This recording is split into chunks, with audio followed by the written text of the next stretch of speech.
les va? Muy buenas tardes. Aquí estamos en la continuidad de esta transmisión de la televisión pública con motivo de conmemorar un nuevo aniversario. En este caso es el bicentenario. Es feriado por única vez de la Asamblea del año 13, que fue la que sentó las bases de la emancipación y, por otro lado, la que organizó esta nación que luego fue independiente. Juan, buenas tardes. ¿Qué tal, Cecilia? Buenas tardes para todos. Los saludamos en todo el país, efectivamente, y con una fiesta popular en la Plaza de Mayo. El gobierno recuerda este bicentenario de la Asamblea del año 13. Vamos ya mismo a tomar contacto con nuestras compañeras que están allí, en este caso Laura Maiochi. Ya ven la enorme cantidad de gente que se dio cita. Allí está Víctor Heredia cantando. Laura, contanos.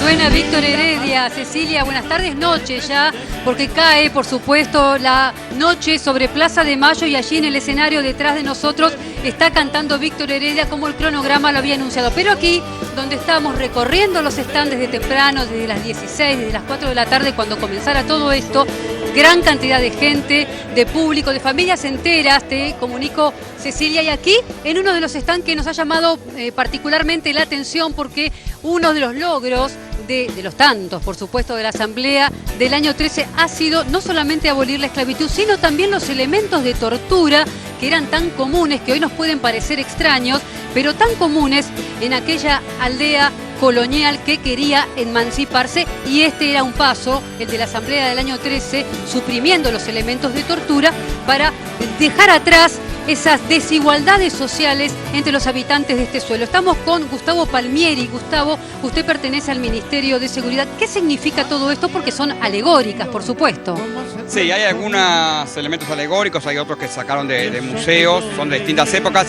La verdad que el día de hoy es un homenaje, recordar 200 años de la Asamblea del año 13, que entre otras cosas abolió la tortura, y lo importante es que de las distintas políticas nacionales, las políticas que siguen haciendo, digo, para revivir también ese momento. Abolir la tortura significó generar un modo de seguridad, un planteo de justicia que no se trabajara sobre la violencia. Y en ese planteo fue esta tienda, como hay de otros ministerios, en este caso del Ministerio de Seguridad, también de la Secretaría de Derechos Humanos, que han planteado como qué significa hoy la abolición de la tortura. ¿Qué significa hoy, 200 años después, hablar de esto? Y es importante ver que hay elementos que tienen que ver con los que fueron destruidos en el año 13, pero hay elementos que fueron del siglo XVIII y hay elementos que son del siglo XIX, que hoy son considerados como maltrato para un país que viene de una dictadura como la del 76, en donde también se utilizaron elementos de tortura, para un mundo en el que hoy se discute todavía la aplicación en algunos casos de elementos como malos tratos, como tortura, como que son útiles a las investigaciones o no en la lucha por ahí contra el antiterrorismo.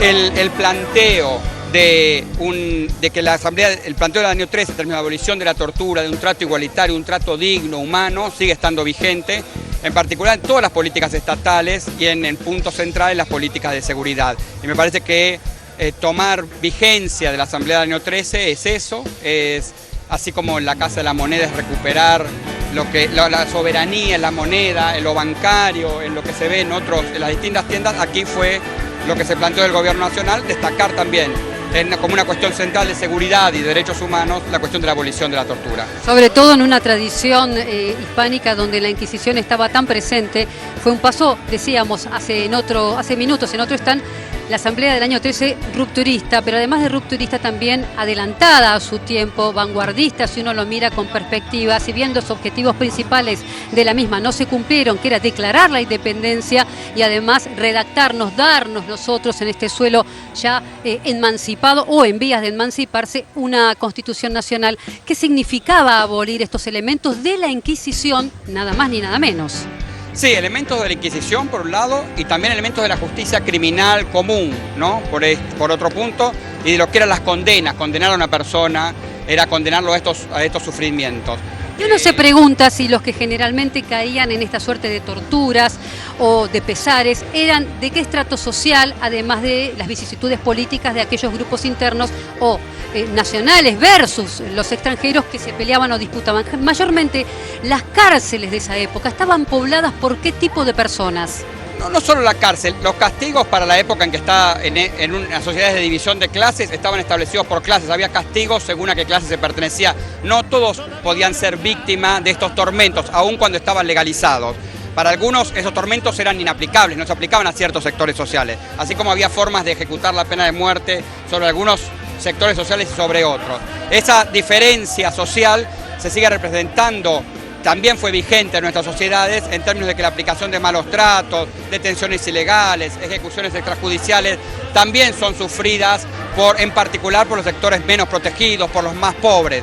Entonces la abolición de la tortura, por eso tiene mucho que ver con la igualdad también, porque el actor social que la sufría tenía que ver con el pueblo, y era abolir la tortura que sufría el pueblo, no siempre la sufrieron todos.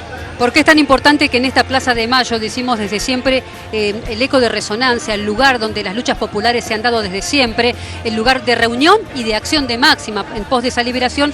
¿Qué importancia tiene hoy, 200 años después, en la vigencia de continuar a lo largo de estos 200 años este mensaje y que la gente libremente y en forma gratuita, reitero y remarco, en forma gratuita los vea y tome concientización con esta clase de elementos?